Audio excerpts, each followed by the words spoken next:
তার ডান চোখটি হবে অন্ধ, যেন ঝুলে থাকা ফোলা আঙ্গুল। বাম চোখটিও ত্রুটিপূর্ণ, তবু এই চোখ দিয়েই সে সব দেখতে পারবেন। কিয়ামতের 10টি বড় আলামতের মাঝে সবচেয়ে ভয়াবহ মুখ্য আলামত হলো দাজ্জালের আগমন। ইসলাম ধর্ম অনুযায়ী ইমাম মাহদী আসার পরই সবচেয়ে বড় যে লক্ষণ প্রকাশ পাবে তা হলো দাজ্জাল। সকল নবী ও রাসূল দাজ্জালের ভয়াবহতা সম্পর্কে তাদের উম্মতকে সতর্ক করেছেন। প্রশ্ন হলো, দাজ্জাল কি ইতিমধ্যেই চলে এসেছে? একদল আলেমগণের মতে দাজ্জাল জীবিত আছেন এবং আল্লাহ সুবহানাহু ওয়া তাআলার নির্দেশে কোথাও বন্দী আছেন। আরেক দলের মতে 30 বছর পর্যন্ত নিঃসন্তান এমন এক দম্পতির ঘরে জন্ম নেবে দাজ্জাল। দেখতে খুবই ভয়ঙ্কর হবেন তিনি।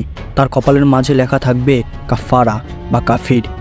তবে ইমানদার, শিক্ষিত ও অশিক্ষিত ছাড়া কেউ দেখতে বা পড়তে পারবেন না সেই লেখা।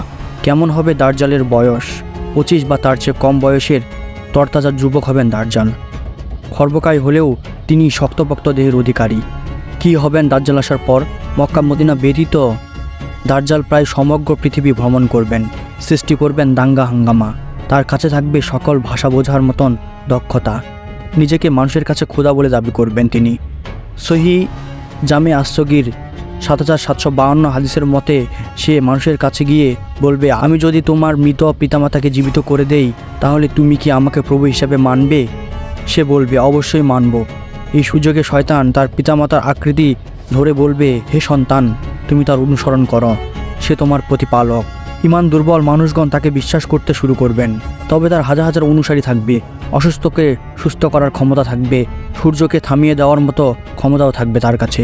জীবিত মানুষকে দুভাগ করে কেটে আবার পুনরায় জোড়া লাগানোর মতো অলৌকিক ক্ষমতা থাকবে তার। চোখ দিয়েও মানুষকে বশ করার মতো অদ্ভুত ক্ষমতা থাকবে। পৃথিবীতে প্রায় 40 দিন রাজত্ব করবে সে। দাজ্জালের প্রথম দিন হবে 1000 বছরের সমান, দ্বিতীয় দিন হবে 1 মাস, তৃতীয় দিন হবে 1 সপ্তাহ। এর পরের দিনগুলো সাধারণ দিনের মতোই হবে। দাজ্জালের কাছে থাকবে জান্নাত ও জাহান্নাম, তবে তার জান্নাত হবে জাহান্নাম এবং জাহান্নাম হবে জান্নাত। হাদিসে এসেছে যে তার অবাধ্যতা করবে দাজ্জাল যাকে আগুনে ফেলে দেবে, অথচ সেটি প্রকৃতপক্ষে জান্নাত। যে তাকে অনুসরণ করবে তাকে সে জান্নাতে প্রবেশ করাবে, যেটি প্রকৃতপক্ষে জাহান্নাম। যে তাকে খোদা বলে দাবি করবে না তাদের জমি বিরান হয়ে যাবে, ক্ষেত ফসল পুড়ে যাবে, গবাদি পশু মারা যাবে, দুর্বিষহ হয়ে যাবে ইমানদারদের জীবন।